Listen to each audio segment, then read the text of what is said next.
will know about it. Fair enough. Yeah. You'll start getting real tripped out. Like, Look at that. We're live. live. Live from a hard drive. I'm way too impacted by media these days. Hey, Sean. FYI, I am exhausted from, I've edited for over about 30 hours this week of over 2 days, 2.5 days for a podcast, and I am exhausted.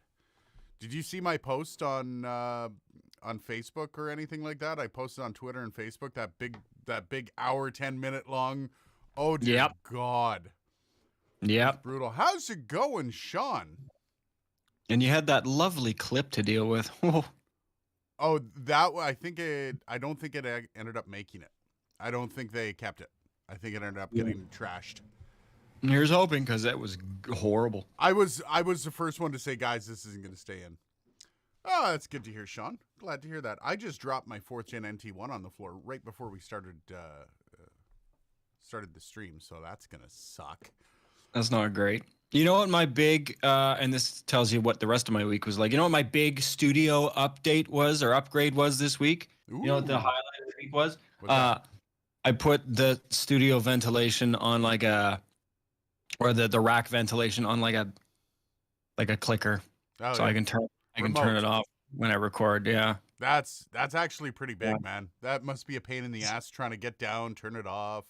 Well, it is, especially like if I just had one rack, that's not a problem. But I've got multiple racks, and I'm trying to find some central place to plug this thing in while also running it through the power conditioner. Because if the power goes out, I'd like the racks to still have some ventilation. All these audio geeks are feeling really bad for you since you have like all these racks and all this outboard gear. I'm sure everyone's I have 2 racks. Okay, well, I have a third one, but I have nothing to put in it, so it's a box. Sean wants to see your rack. Yeah, he does. I don't think Dylan's camera comes off, and so we can look around. Larry says, to hell with the NT1 5th gen, we need a Blue Yeti too. It does. I'm not gonna fuck with it because I know that you've got me cropped in, but like yeah. It's like the cord isn't long. If I put an extension cable on it, I'd be able to walk around the room with the camera pretty easily, actually. You sent me a picture of your desk setup before. Actually, maybe I'll get you to send me another one. I'll post it on our on our Discord. Because the one that you took before was like right after I moved here, and it looked like shit. Oh, it still looked pretty fucking impressive, I gotta say. Well, now everything's put together, so it's a little bit better. I got these yellow Ethernet cables coming out of these Yukon interfaces in front of me, and fuck, just aesthetically, they drive me nuts. They look so bad. Like the next question is hilarious. I feel like I'm in a bee's anus. Like, honestly. The next question's hilarious. Larry's YouTube channel says, Dylan, how are you on a video call without headphones and no mic feedback? Yeah, so Discord. Discord. To the rest. We normally go through Clean Feed, which the not pro version, which is the one that we use, doesn't have any echo cancellation, which actually is good because I find sometimes echo cancellation can be a little overzealous. But now we're through Discord because the synchronization of Clean Feed is just all over the place these days. I think that might be the pro. I think that might be better with pro. I think you get better bandwidth with pro. Makes sense. Yeah, one of these days, like, I don't know, if I start using Clean Feed to make money, then I'll, like, I don't know, if we made like, I don't know, like $20 a month doing these streams, I'd get Clean Feed Pro. All right, everyone, $20 a month, crowdsource. No, I might actually pick it up anyways, just for the business. I can write it off, all that stuff. It might be worthwhile to. Yeah, well, especially on your end. I mean, you're gonna be using. I do have to say the canceling out it's come up a couple times when you and I talk at the same time, but for the most part, it's been pretty decent. By the way, also the problems we had on the last live that was that 2 weeks ago. It's been a while. That was rough. The problems we had on the last live were me. They were me. It was my issue. And it's because I hadn't rebooted my Scarlett 2i2 in forever. So I said to so after the stream ended, after we sort of ended the stream prematurely, I think we still went like kind of our usual length. But so he's like, oh, I'm going to send, I just took this screen capture video on my screen of like what this sound, you're going to think this is crazy. This sounds insane. So he sends a video to me. I'm like, oh man, this is going to be so cool. What's this going to sound like? And And then I listened to him like, there's nothing wrong with it at all. And like you were listening to it through the phone and you're like, it sounds fine. And I'm like, I love this. You look insane. This is amazing. Yeah, it was bad. Well, because I'm not used to an interface going haywire like that. No, and then what was the fix? Well, I just rebooted the Focusrite. That's it. Yeah. Like, what a weird thing. Which I should have done midstream. Like I could have just unplugged it and plugged it back in and been fine. But you know. And the best is nobody other than you heard what was going on. Nobody. Yeah. No, it was But the problem was so what the audio. The reason I was struggling with it so much is it would double up my voice after about a 3-second delay. So I would hear myself talk, and then about 3 seconds in, I would hear myself begin the same sentence again, which was kind of mumbling. It was a lower level, so it didn't really bother me that much. I've worked in radio. I know how to deal with delays. But then your voice, you would start, and then it would do the exact same thing, but much louder. So your responses were starting and also doubling on top of that. And I could follow if I intently, like I really had to like zone in and follow. And it was weird because you would finish speaking, but the rest of your voice would keep going on that delay. Oh, it was miserable. The last half of the last stream was hell for me. Like literal hell. By the way, Shrimp's in the house. How's she going, Shrimp? So wait, you alluded to something, and I have to ask this question because this is a hot topic of debate in the broadcast community. So when you're on air, when you were doing on air, right. When you were doing a break, did you monitor in your headphones through the off-air feed or the program feed? No, this was usually when you're doing a live on location. You'd have like if it wasn't set up properly by, I'm not naming any names. You would have like a delay, so when you would talk, you would hear yourself back on the radio. Yeah, well, because they'd be stupid and they'd be sending the tie line back through to the freaking tie line. But you know how many radio ops don't understand that concept of not so resending? this is the thing, right? And we've talked about this before, like the pros and cons of having routing, customizable routing in an interface is that routing is easy for us because we're technicians. This is what we specialize in, this kind of stuff. But routing isn't always intuitive to everybody. So like the idea of like sends and returns, like those kinds of things are just like, what? Like what? Well, like, it's hard to visualize. Yeah, no, it's hard to visualize even when you're there plugging shit in for send and return, right? Like my brain gets scrambled. I've really got to almost write it out. I have to put two labels on the cable. I have to put one label that says, okay, what is it going to? And then another label saying, what is it coming from? Yes. Well, because if I'm trying to track down the cable rather than putting a number on it or something, it's like, well, on the end that's plugged into the send, I say what the return is, and on the end where the return is, I put a label saying where the send is. Nice. So that way, when you're trying to track down cables, and like nobody else does that, which I find hilarious. I had a buddy that used to, every piece of equipment was color coded, and so he would just have a little color dot on everything, so you'd know where it came from, where it went to, all that stuff. Yeah, and that works. Like I color code, especially when I lend cables to like when I'm doing gigs with bands and stuff, and I've got like 20 of my XLR cables. I'm like, well, I'd like to get all these back, please. So I have a specific ring of color codes that I have on all the cables, which took forever, by the way. A couple of things we'll catch up on here. Larry says, I don't know if I'd relevant here, if it's relevant here, but what headphone cases do you guys recommend? I'm trying to store some headphones away. Just get a bag. Cases. That is the most interesting question I've had in a while. I just use bags. Rode with their NT100s, they give you a bag, like a carry bag, and actually even Shure does. Shure sends a bag your way too. The best way to keep them. I will say this, a cautionary tale when it comes to Shure headphones. Before you put them away in the bag, make sure these little... Yeah, I'm wearing them right now, and somebody already commented. These little extension arms, collapse them. Because if you don't, those are going to snap. Those are going to... Well, doesn't matter what you do. This is Larry's next one. Larry said, your headphones give me OCD when you have one side extended all the way and the other none. Now, here's the issue. So, somewhere along the way, right here on this band, it extended, and now I've got like a flat spot in the top of the band. So when you open it, it doesn't open evenly. So even if I extend both sides and put it on like this, it looks fucking stupid. That looks weird, yeah. Yeah, but I And, don't and know why it flattened. No, sorry, it's right up here. It flattened on this side here. yeah. And you can And, feel like this big void right here. So these are shit. They don't clamp anymore, like zero clamping pressure. They're decent for just throwing on and like doing something like this, but they look fucking stupid. They look absolutely ridiculous. I'm thankful I don't have as big of a head. I do have a large head, and that's part of the problem, but I'm not the only guy in audio that has a large head. This is true. Sean, back when I worked on cruise ships, I had to explain to twinsies. How it feels come and go from a broadcast center to the theater for live events. Yeah, I know. So explaining audio to plebs is rough. No offense to the plebs, but I mean, you have to study audio. We was actually having this conversation on Twitter today. I think it was Bark, Obscure Mics, was mentioning he was getting shit on in the comments. And every time you get shit on in the comments by a quote-unquote professional, they always start their message out with, I've been a broadcast engineer for 30 years.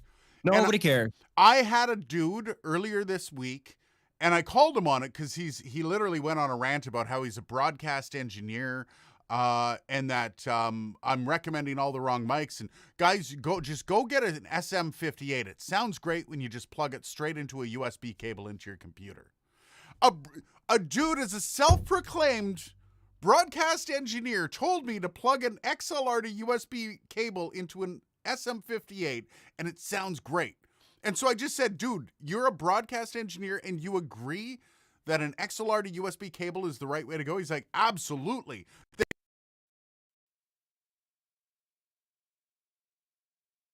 But hey, man, I mean, here's the thing, though.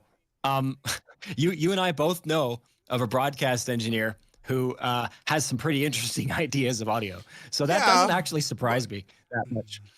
No, see, but when he talks about, like, he's talking about him as if he's a pro engineer in regards to what you are. Not not a broadcast engineer, but an audio engineer. So somebody that's gone through audio arts engineering or has learned how to create albums. No. If you're saying something like that, you're right. That was my response. You're not those things. You're not those things.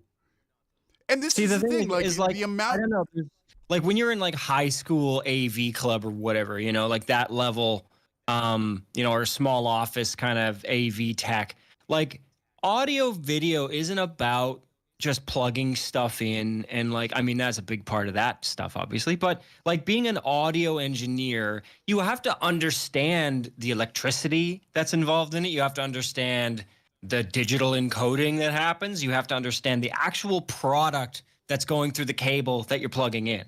It's not like, I don't know, there's a lot of a lot of different interpretations of that word, what it means to be like an audio specialist.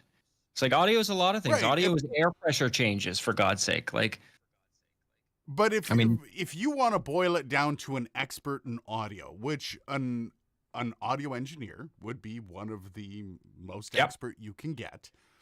But I think the term engineer is thrown around way too much. Like if you are a producer at Metalworks in Toronto, I don't think you're an engineer.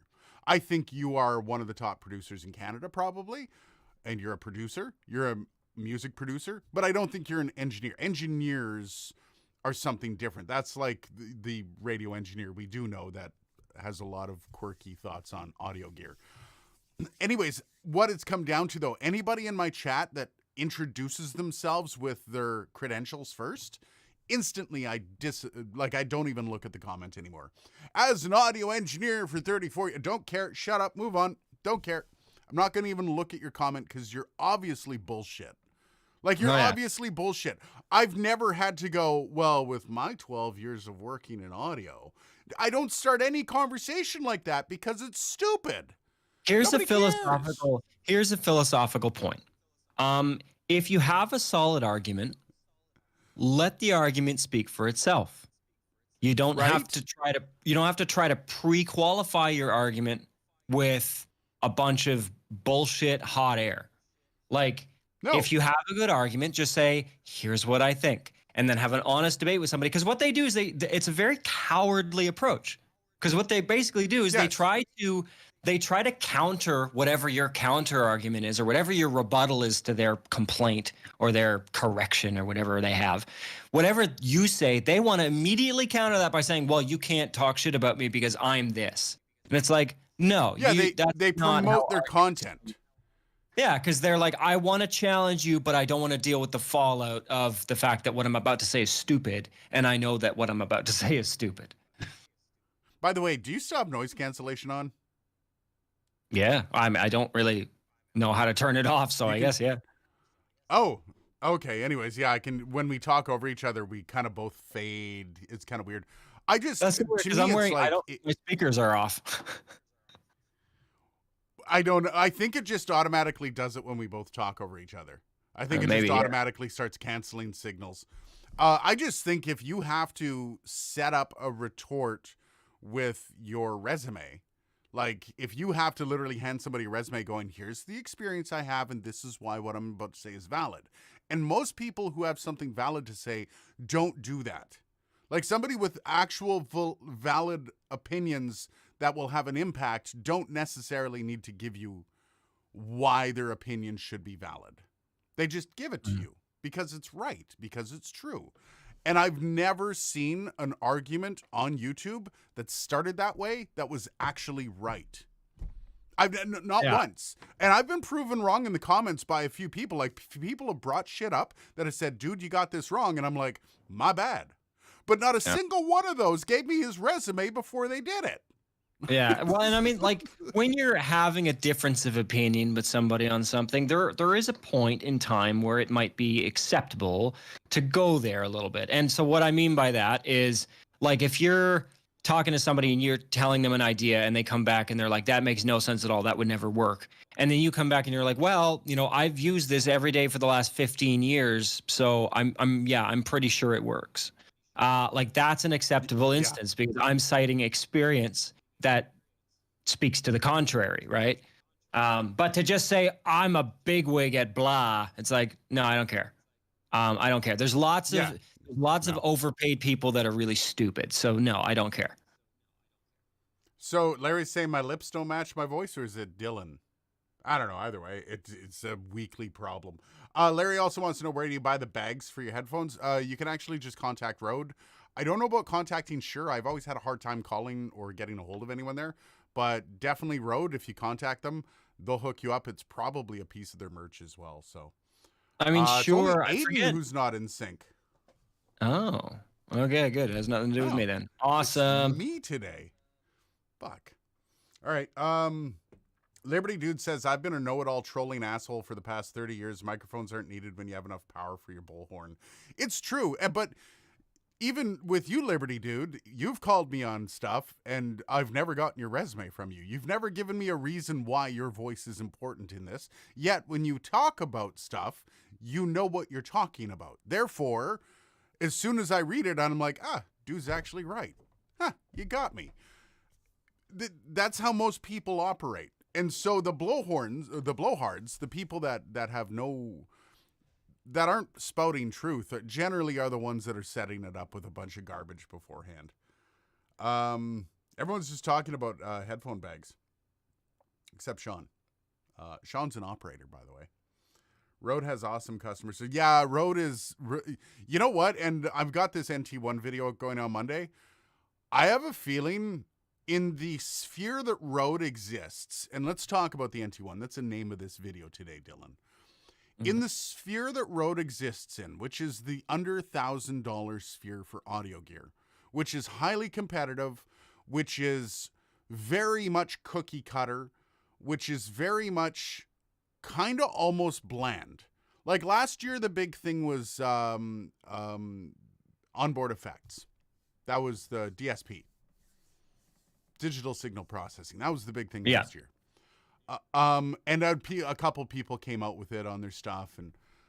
But the big thing that Rode has been doing over the past 2 years, and if you haven't been paying attention, it's easy to miss it, is they've been turning into Apple, where they've got such a universe of audio gear that is better than everything else. So like the NT1 5th gen, the 32-bit matters nothing. It's a ploy to get you to buy it, but you don't need to buy the NT1 5th gen for that. The NT1 5th gen was blowing everybody out of the water because of one reason.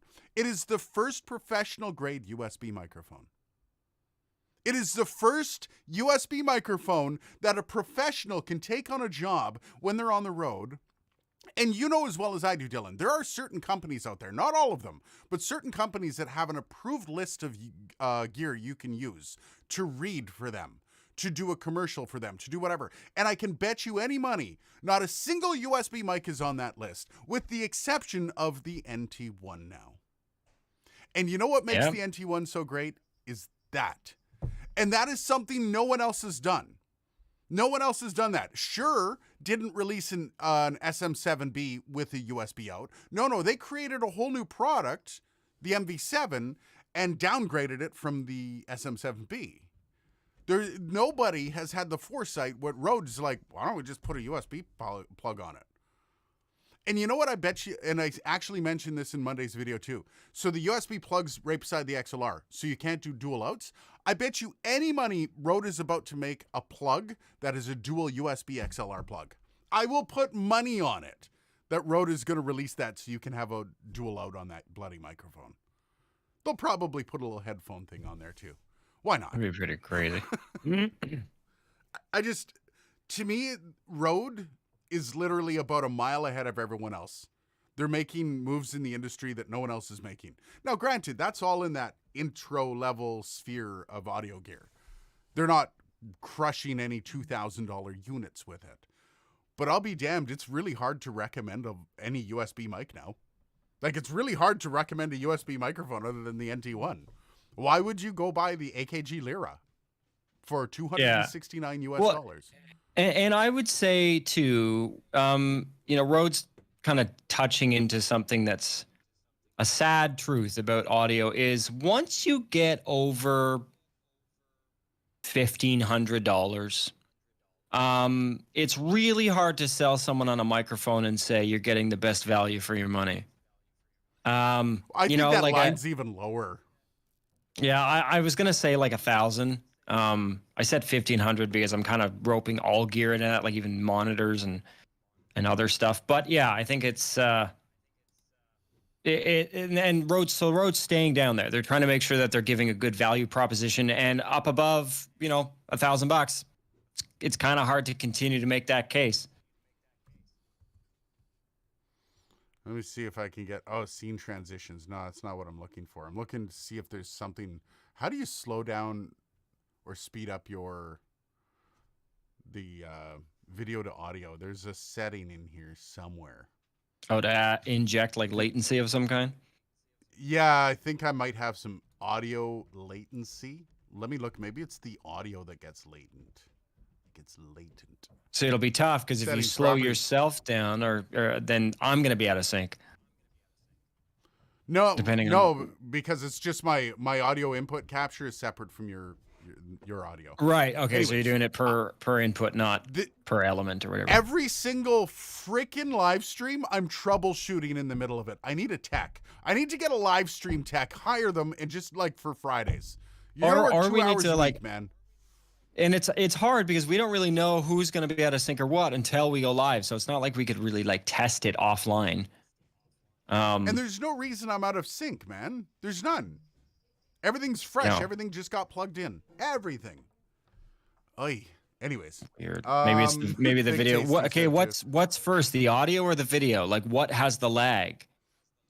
Somebody say that? Is his mouth? You were good off the top. You got a bit loud, then we lost your audio, and it went wacko. See, I haven't even peaked. Weird.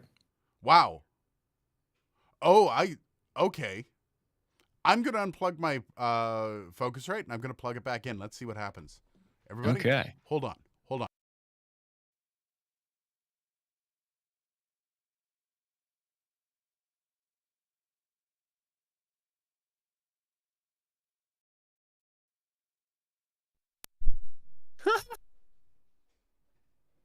All right. There we go. We're back? Yeah, I'm back. YouTube crashed like right when you did that. That was weird. YouTube crashed. Well, my tab crashed and I just refreshed and it was fine. We were still on, but I was like, what just happened? See, I'm starting to think there's a problem with this bloody Focusrite, because last week was like just that weird audio nastiness that showed up. And now it's doing this where, oh, you know what? I wonder if my my sample rate's off. Your sample rate's off? Yeah, so if if I had different sample rate one program to another, it would just sound like garbage. You mean if it's not the right sample? Okay. I thought he's like, I'm going to turn my sample rate off. I'm like, what? What are you talking about? I know audio. It's a little bit better. Fixed. I'm glad. Hey, I'm here for you guys. I have dead unknown channels for sound check. Oh dear God.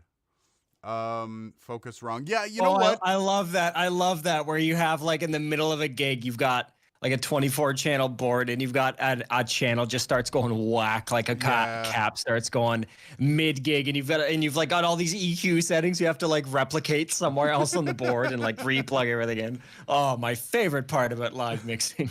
That is awesome. No, you know what? I'm starting to see a trend with the smaller, cheaper USB interfaces. Now, Bandrew uses an 18i20. That's what he uses for all of his reviews. And I always was like, why are you using an 18i20 that's the more expensive Focusrite that you can buy for doing this? Why don't you just get a 2i2, a 2i4, 4i4, whatever you want to get? But I'm starting to understand why, because the 2i2 that I have is, well, it doesn't have pass-through, so it doesn't have any kind of way to record your computer audio, stuff like that, which is, at this price point, is kind of confusing.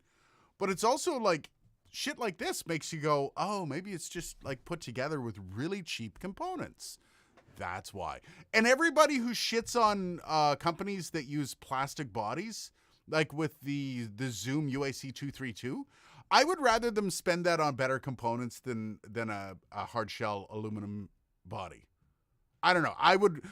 Most things are going to sit on my desk anyways. I'm not dropping hammers on them. Why do I need an aluminum body for an interface? Nope. I think people just like it because it makes it look expensive. Yeah, but if it's fucking up in the middle of a live stream every single week, it's not going to seem very expensive. It doesn't really help your cause, you know? I've had sample rate issues in the past where it partly worked. It was weird. Yeah, I've had some issues with that. The Rodecaster Pro 2 has been finicky with sample rates as well. You don't need pass-through. You're not Jewish. Oh, no. Why did I read that out loud? Oh, my God. Well, Liberty, dude, your audio was fine till you got excited and pounded the table after your headphone talk. But that shouldn't put it out of sync, man. Like, peaking should not put you out of sync. And the sad that I rebooted the Focusrite and it's fine. So there's an issue there. Shrimp, I'm not going to repeat that, man. No. Unless you're, no.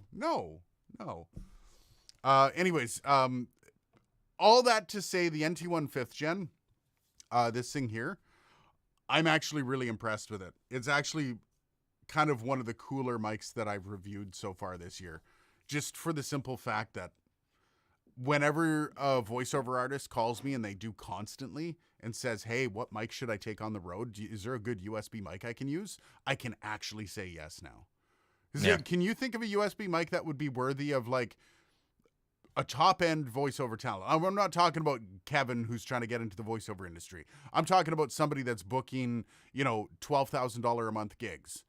Is there a USB mic where you could honestly say, yeah, I'd take that on the road. You'll be fine. Not a USB mic, no. No. And most of these guys are walking away from MKH 416s or Neumann U87s, and they're going on the road, and you're telling them to grab a Blue Yeti? Well, and the thing is, I mean, you could tell them to invest in another U87 or 416 or whatever, and get like a second interface, or get like an H8 or something, and use that. But then the problem is, as far as the money side of it goes, is they're blowing a lot, and as much as that might not be like a massive factor, if you're out on the road, you don't want to be bringing a $5,000 mic with you if you can avoid it. No, and the thing about the NT1 is it's inexpensive. So if you lose it or if it gets damaged or lost in transit, who cares? Yeah, and here's the great thing about this. You now have a backup mic for your studio because NT1s are great for voiceover. They're good for voiceover. So worst case scenario, you end up with a backup mic that sits on the shelf and you only take out when you go traveling. What's the MSRP for the NT1 5th gen? I think they're $299 US.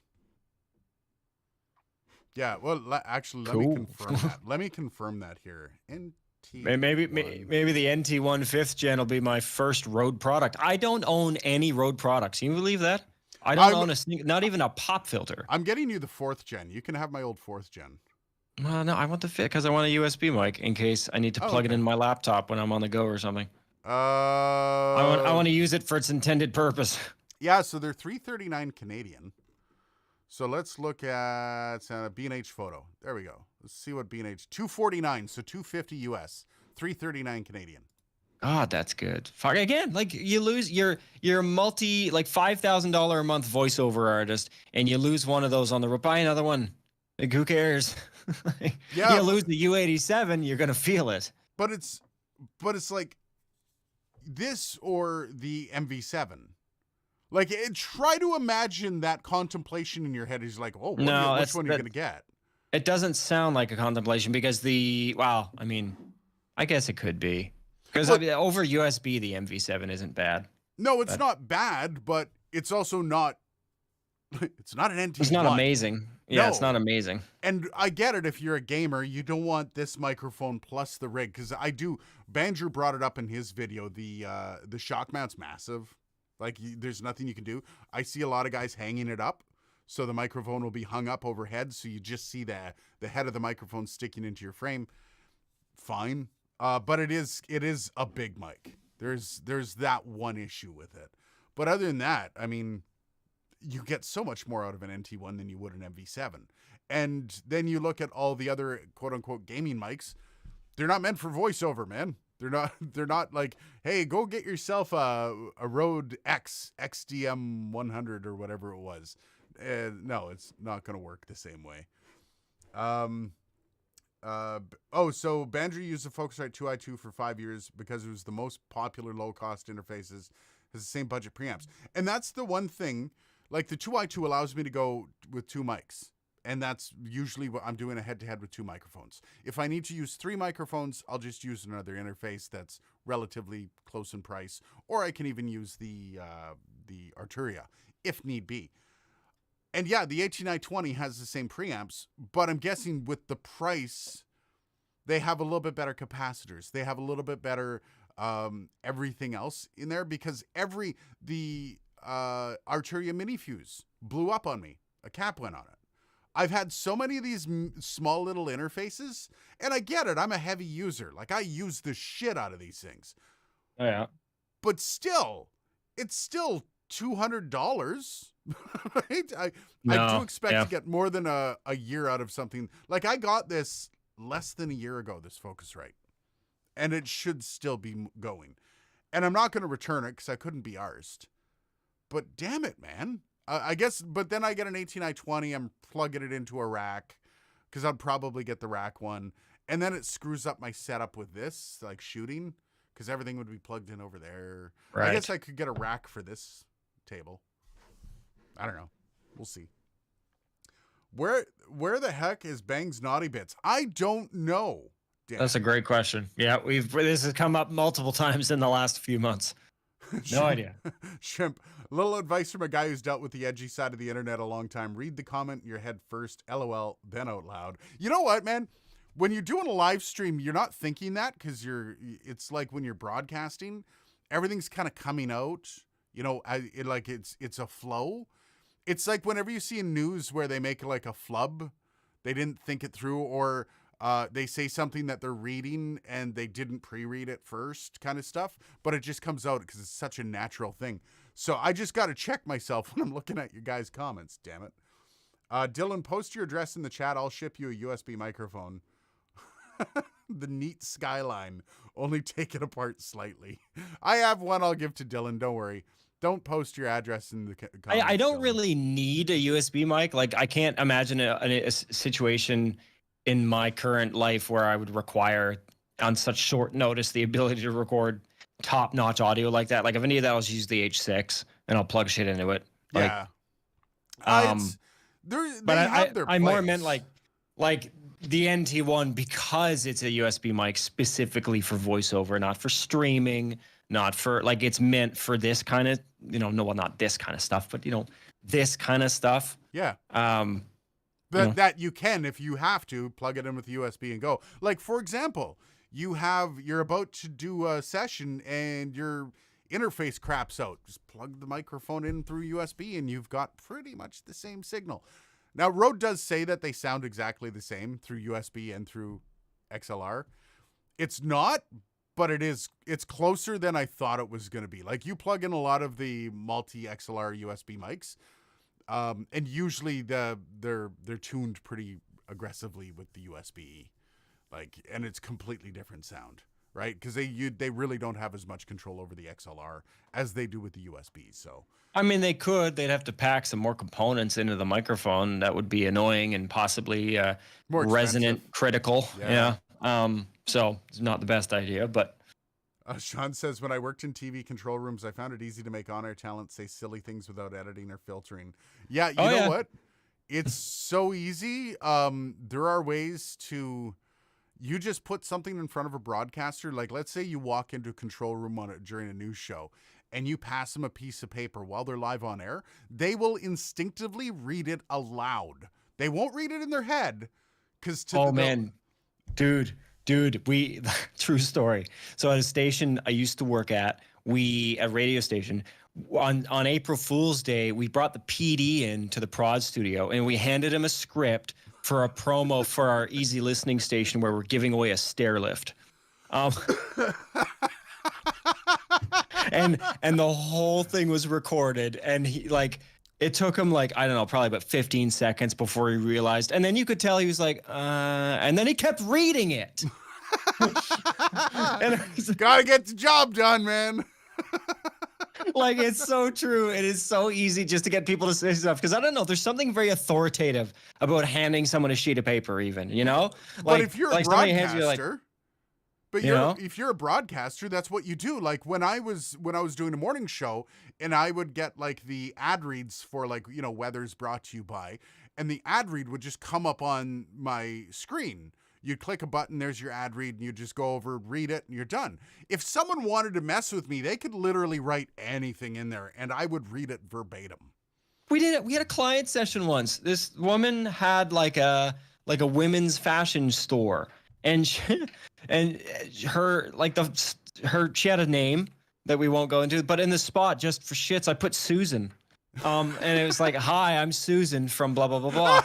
And she read it 4 times before finally the 5th time I was like, what's your name? And she was like, yeah. And I'm like, not Susan. She's like, have I been saying Susan? I'm like, yes, you've been saying Susan. The power of the written word, ladies and gentlemen. Literally. Put it on the teleprompter, it gets read. It's true too. I've had to train my brain, because I use a teleprompter here. I'm staring at it right now. But what I do is I use different brackets to indicate something that is like a header to tell me what chapter we're going into or something like that. And those brackets tell my brain, do not read it out loud. If I don't put those brackets in, I actually read it. And it's happened to me a few times where I'll be like, build quality. Wait a second. I'm not supposed to say that. Okay. Specs. And it's just that's what happens, I guess. You can pipe it into their earpiece too. That would probably get you fired from a lot of newsrooms if you pipe something into the earbud. Yep. I was joking to the producer of the control room once. He said there was a new sponsor following the credits. I asked if it was getting a kickback. He said, I hope not. It was for a funeral home. Nice. Skip from Bruce Almighty. I'm Ron Burgundy. You know what? Okay, so Ron Burgundy comes up. I've never watched Ron Burgundy. Yeah. The movie. What was it called? Was it called Ron Burgundy? No. It was called, God, it's on the tip of my tongue. Why am I having a hard time with this? Anchorman. Anchorman. I've never watched Anchorman. And The reason is I first started, I was in a rough patch. I was in a very happy mood for about a year in my life, and there's a lot of shit going on. And I sat down and I started, it just seemed stupid. I was like, fuck this, I'm out.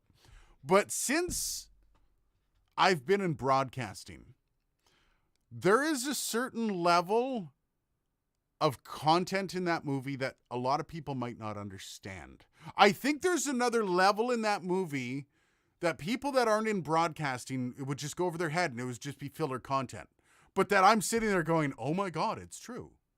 Like it's all true. You should watch it. It's got some funny. I don't know how much of what you just said is necessarily true. I don't think they really dive into the process like a metric ton. But I think especially for people in TV, I think there definitely are a lot of probably inside jokes and things in there that they know. Like I'm in broadcast, but I'm on the other side of the fence. Like, I don't know. It's a weird dynamic of a TV station. I have no idea. I'm about halfway through the first movie because the wife was coming home and had to cook dinner. But there was at least 4 different occasions where I was laughing and I realized the movie didn't intend to make me laugh. It just reminded me of working in broadcast. And it was like one of those things where I'm like, that's supposed to be off the hook and ridiculous, but it's not. Yeah. There's some of that stuff happens. So like the sexism, and a lot of people think that part of the movie was kind of pumped up and made to look really bad. No. Even to this day, still happens. Like there's some women that just like, it still happens to them. Well, look at, we had recently we have a station in Ottawa that shall remain nameless. It's Hot 89.9. Okay, well, and they're morning hosts who, are they still on the air there? They're still on the air. I can't even. My God. I can't even. And like stories came out about these guys, mainly one of them, but I mean, how you not know that as your co-host? Like you're complacent, That was bad. And that was recently. And that was like, yeah. Yeah, no, I've seen a lot of it. One of my favorite moments. So I won't mention the station. Dylan, don't say anything because, liability and all that. So I was setting a station up from the ground up.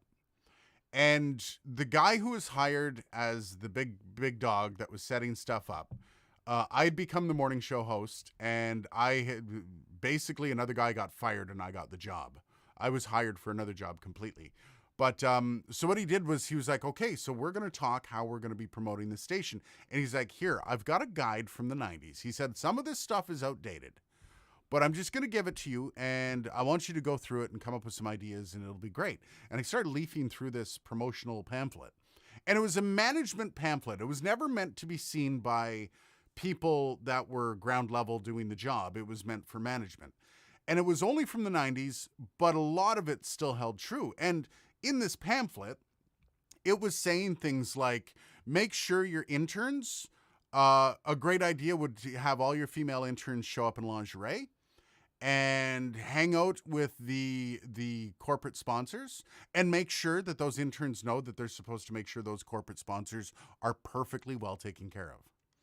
That was a line in this management book about promotions in radio from the 90s. And it was handed to me in 2015 as a read through this. And that's like tip of the iceberg with this book, this pamphlet too. And it was massive. I think it was like 75 pages long. And it was full of crap like that. It was full of it. And it was like, Dave, or person I've never mentioned before in my life, maybe you shouldn't be handing this thing out. It's fine. It's fine. People are too uptight these days. I'm like, okay, so a lawsuit's coming eventually at some point. We're going to get a lawsuit. Screw that. So yeah, it's rampant for especially a lot of the older gentlemen in radio. I'm going to just say that. I don't work in radio. I'm allowed to say all this. Sorry, Dylan. This is one man's opinion. I'm just saying. No. Beresford says I came late. Lisa LaFlamme has a new program coming out dealing with women in journalism broadcasting. If anyone's watching this and you're wondering what I'm talking about, that would be a good one. What Lisa LaFlamme went through. That's all I'll say about it. That's one of the most ridiculous stories in most of broad. I'm sure there's been stuff in the recent history that hasn't hit social media, Lisa LaFlamme's was a pretty gross story. Well, and so public too. Well, you can't. Like you said, a lot of it happens. It happens every day, but there's good information control mechanisms in place. Yeah, but there's a lot of question happening right now whether or not certain clauses in contracts can be enacted after the contract's dead and expired. And one of those is like the shit talking the company clause, right? Like there's a lot of companies that have this buyout. Radio's big for buyouts. So what they'll do is they're like, okay, we want you to leave. Here's 6 months pay, or here's 2 years pay. Just shut up, don't say anything, and get out the door. It's basically them paying you to not come to work for them anymore. Almost every radio job ends that way. Almost every. With there's a non-compete, but I mean, on the plus side, they pay you off for 2 years. But the non-compete's usually 6 months. Yeah, it's like, okay, so don't work for another competitor for the next 6 months. Yeah, well, because they want to get a chance to transition the brand away from you and all this stuff. Yeah, and those make sense. But there are also clauses in those documents that say anything you say about the company for X amount of time can be held against you, and we can sue you and get our money back. And there's actual legislation being passed that says, I don't think you can do that anymore. And a lot of broadcast companies are going, oh, really? So we can't like gag them on their way out the door? That's problematic because there's a lot of broadcast professionals. And I won't tell any stories because they're not mine to tell, but I know there's a lot of broadcast professionals that if that gag order wasn't in place, there would be a hellstorm on social media. Oh my God, man. When I retire, I got tons of shit to say. Like, dude, you have no idea. If Dylan's manager is watching, it has nothing to do with you. Just so you know. No, it's not about it's less about the manager, but it's about some of the companies that I've worked for. I'm saying that for legal reasons. Yeah. Some of the companies that I've worked for, it's definitely multiple. It's not just one for sure. That this has been like, as a company, have done some stupid stuff. Yeah. They're men in suits don't make the best decisions. Just they're not in Canada. They're not the worst. No, but they've done some stupid stuff. Yeah. Sean says non-disparage clause. That's what it's called. And those things are really being put under the spotlight right now because, companies have been getting away with pretty dumb stuff. And with social media happening fast and furious these days, it seems. Yeah, there's some awkward conversations. Now, Beresford has a question. Is the NT1 fifth good enough to recommend over an AT2035 and a UMC 202 HD? The UMC 202 HD I haven't used in forever. That's a Behringer, so I'd say yes. And no disrespect to Behringer, like if you were to buy this, but let's say you're just getting into audio and you're like, okay, so here's the microphone I really want. Can't afford to get an interface. I'll run USB for now. You'll be perfectly fine with this microphone. And you're still getting an NT1 out of it. So when you do upgrade to an interface like a Scarlett or something, not Behringer, you will end up with a pretty decent setup. Not gonna lie. Also, what do you mean Behringer? No disrespect, Behringer. Hey Behringer, stop making shit that breaks. All right. Or that sucks. I'm just saying. Hey man, I absolutely Behringer. Stop being such a sketchy company, and maybe I'll respect you more. But the reason I say this, and it's not because Behringer might be listening, is because the fanboys for Behringer are worse than Elon Musk fanboys. Okay, I will say that. They literally, I've gotten some of the most ridiculous, I would say, quote unquote, threats from people about my position on Behringer.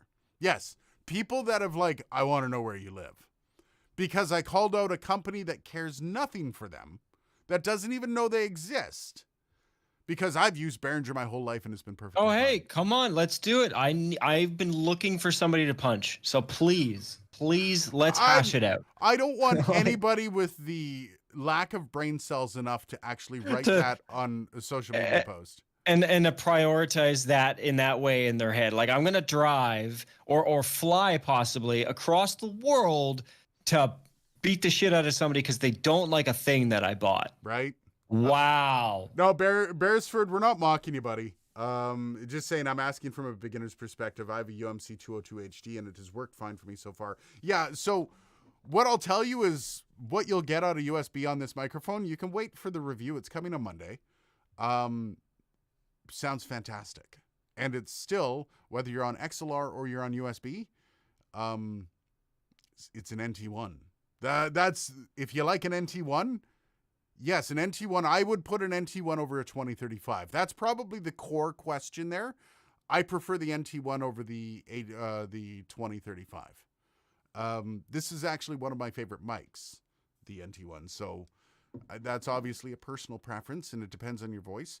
But if there's somebody just getting into audio, yeah, the NT1 now, that 5th gen, is a very attractive offer because you don't need an interface to get started. You could actually start doing audio right now with USB. I wouldn't suggest doing any kind of music with it, with USB, but, you know, get an interface and you'll be able to expand. Shrimp, my doctor's last name is Behringer. I mean, I don't. If you're a singer, like if you're like a professional singer, you don't need an interface. Just get that. Yep. Is it worth my time over a TLM 102? No. Like what? That was well timed, man. I saw that. I'm like, what am I reading? No. TLM 102 is always going to be a better microphone. That's easy. Watch out that your doctor there, Shrimp, doesn't try to give you anything that's like probably stolen prescriptions or something. I'm just saying with the last name like that. I have a buddy who keeps trying to get me to buy Behringer pedals. I keep telling him that I don't want to reshell and we're just rather pay the extra $50 for the Boss pedals that they ripped off.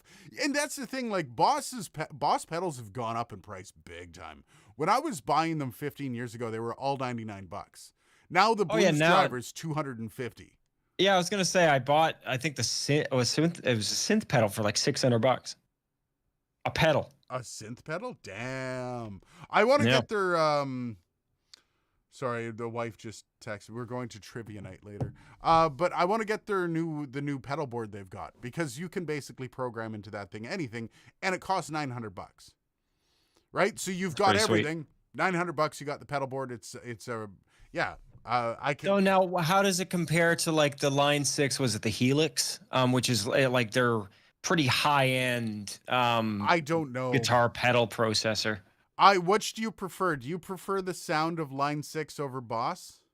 No, then I would get Boss. Well, but the thing is, like, so the Helix is like kind of like, again, I haven't liked the pods. I hate the sound of the pods, and I hate the sound of their amps by and large, more or less. However, their Helix is in kind of, it's in like a what's that amp that everybody got there? Not Kettner. Kemper. He was a Kemper. Like the modeling amp. Oh, like okay, that's kind of what Helix. Because I had a guy that did that metal EP that I did a while ago that I think I told you about and showed you. Yeah. He used a Helix for all that stuff, and I was like, okay, well that doesn't sound horrible. So yeah, I'd be interested though. I mean, Boss makes kick-ass pedals, so if I can get one giant pedal that does the job of 40 others, right? That sounds like a pretty good deal. So I've got, by the way, I've got a pretty big microphone. Well, actually, they're a small microphone company, but they're a microphone company that a lot of people have requested. They're sending me a whackload of microphones because they want us to test out miking up a drum kit with them and also do reviews on them. Just keep an eye out because we've got some fun stuff coming. The one hint I'll give is they're one of their best mics is a front address condenser. And I want a front address condenser just for being able to do mid-side. Like a front address condenser that looks like an RA20. A large diaphragm condenser? Yes. Wow. Yeah. I mean, I was going to say most small diaphragm condensers I think they're sending me a couple, so you're going to be getting one, just so you know. Because I don't need two of every mic, and I think he's sending me a few for miking up a full drum kit. I'm actually, in my head, I'm trying to think of a large diaphragm front address. I messaged you about who it was. I actually sent you so I'm going to go look it up right now. Because this is going to bother me. I said, like, they're sending me a ton of mics, just so you know. Ghost Strymon, French address, this is a company that you gave me a bunch of other stuff from them. No, Okay. I've never had any of their gear before. Yeah. Yeah. You can just go see it. You can look it up. I don't want to give anything away. It's been their entry level condenser is one of the most requested microphones. And he contacted me. He's like, I love your channel. Do you want to play with some microphones? I'm like, well, yes, I do. So yeah, wow. Twist my arm. I love this time of year when there's only one end address microphone you're thinking of. Beresford. Okay, yeah, don't if you know it. Yeah. That's so weird. What the fuck? It's apparently one of the best snare mics on the market, and it's used by several big name drummers as their snare mic. So this is why I think you would probably like this whole deal going down. And you can change it. Yeah. That's so weird. Oh my god. Nice. Yeah. So we got a bunch of stuff on the way. I actually chatted with the CEO for no, he wasn't. Was he the CEO? He was one of the upper brass, like one of the managers of the company. And he was like, yeah, no, I'll send you whatever you want. What do you want to do some stuff with the mics? I'm like, sure, I guess. Sweet. So you got to get in bed with two more companies, Antelope, yeah. and whatchamacallit, Vanguard. Vanguard still will not. So Vanguard messaged, or they commented on the video I did on the V13. And because they were talking, so they basically said, yes, we prefer the slightly more open mix of Omni along with the cardioid. So if you go to the slightly open mix on there, if you switch between Omni and cardioid, you get a much brighter sound because Omni is naturally brighter. And I chatted with them. I'm like, yeah, so guys, hey, how's it going? Do you have a contact? Nothing. They just cut off communication. I'm like, God damn it, guys. Come on. Well, but didn't, so if I recall with Vanguard, way back when, they you reached out to them and they responded. They basically told you, just get in touch with our distributor. And the distributor's garbage. They won't talk to me. So. Oh, that's annoying. Yeah. And whatever. I don't know. A lot of distributors try to get you to, okay, well, buy through these links because the distributors get kickbacks for the links, right? And no, I'm not putting your links on my site. Well, I'll give you a kickback. I don't want a kickback. If it's not through Amazon, I don't really care. I don't want any dirty, shady links in here. No. Amazon is one thing that's easy to explain away. It's easy to go, guys, hit the links in Amazon. But if it's go to this specific company and order directly from that, no, I'm not doing that. That's not. That's too promotion-y for me. Yeah, I've only accepted affiliate links from a couple companies. Amazon was one. I have affiliate links for Epidemic Sound. And I have affiliate links for Descript.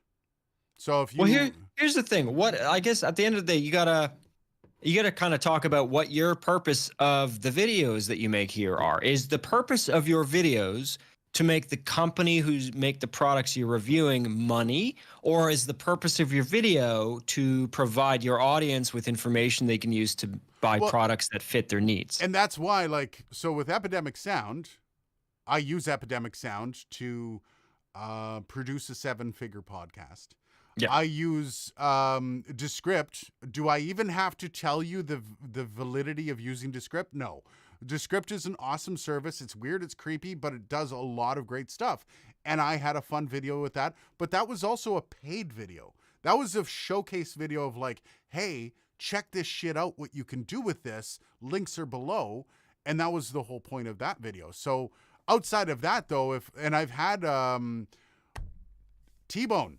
I'm actually going to call T-Bone out on this one. They asked me, they're like, would you like some affiliate links from us? I said, no, I don't. That makes it sound like I'm promoting your product. If I have T-Bone affiliate links down below. Yeah, well, then you've got a stake in the game because obviously you make money if people buy their shit. So you're going to cater your review to make sure people buy their shit. But it's also bringing traffic to your site, which I might. And I told him, I said, no, to stay impartial, I can't take any links from you. But I'm happy to send them to, I believe Amazon UK has some of their products. I'll send them there, and people can find you regardless. People know how to search. They know how to do the Google. So if I say, hey, pick up this microphone, people are going to pick up that microphone. So And yes, I got the T-Bone mic in, one of the T-Bone mics in that I'm going to be reviewing soon. And so far, it's not going great. Just saying. I've completely missed a lot. Epidemic Sound. I've been meaning to take a look at their stuff. Yeah, Sean, click on the link in the video description. Epidemic's awesome. They take a while to learn the searchability of their content. So the searchability of their content is more unique than other places. So when you search vibes, so if I'm doing a true crime, I can search crime scene. So you search crime scene and you'll get music that would fit a vibe of somebody on a crime scene. If you want dark music, you go and you search dark, and then you can add sad to that. And so once you learn the process of going through Epidemic Sound, it's one of the best music services I've ever used. And I've used Killer Tracks. This thing is a fantastic service. The only thing I wish is that they updated their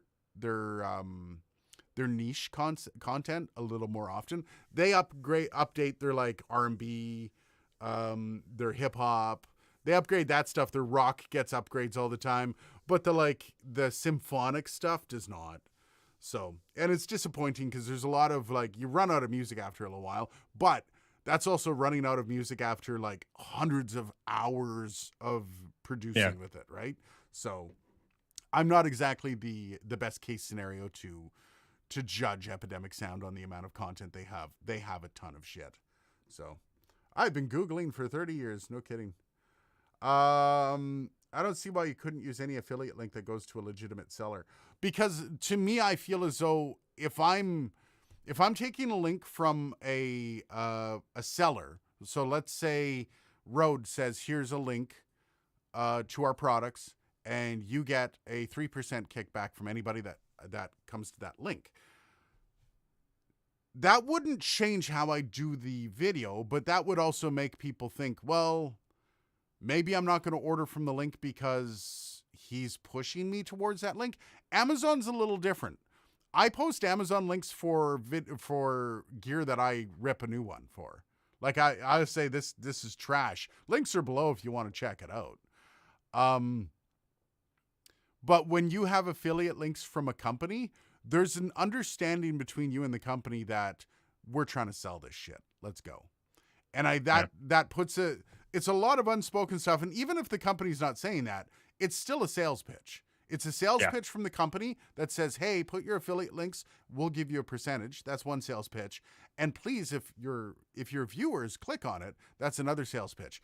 If I put Amazon, there's no I can shit all over the product and put an Amazon link down there, and there's no bad blood. There's no anything like that. And I'm not driving traffic to a company that doesn't deserve traffic being driven to it. And that's perfectly, because even the traffic can be monetized, man. It's not even the buying the product. It's the traffic they bring in. Go to any website and you see ads up there. You just made the money by going to their website. So I don't want to buy gear from Amazon. I use companies like Sweetwater or Buy Direct. And if I had, and I know there's a lot of people that have Sweetwater or B&H Photo affiliate links. I haven't been hooked up with either of them. If I ever do, I would use Sweetwater or B&H or any of those affiliate links the same way that I use Amazon. But when it's direct company, I feel way different about it. Linking to a company website, it just doesn't feel as legit as using something like Amazon or a third-party seller. So anyways, guys, I actually have to go. I'm going to go do trivia night with the wife. This is something nice. Hang out with friends. Other than that, though, have yourself a great rest of your week. This was actually a relatively successful live stream with very little audio interference. I'm happy to see that. So, guys, have yourself a great night. We'll see you next week. See ya.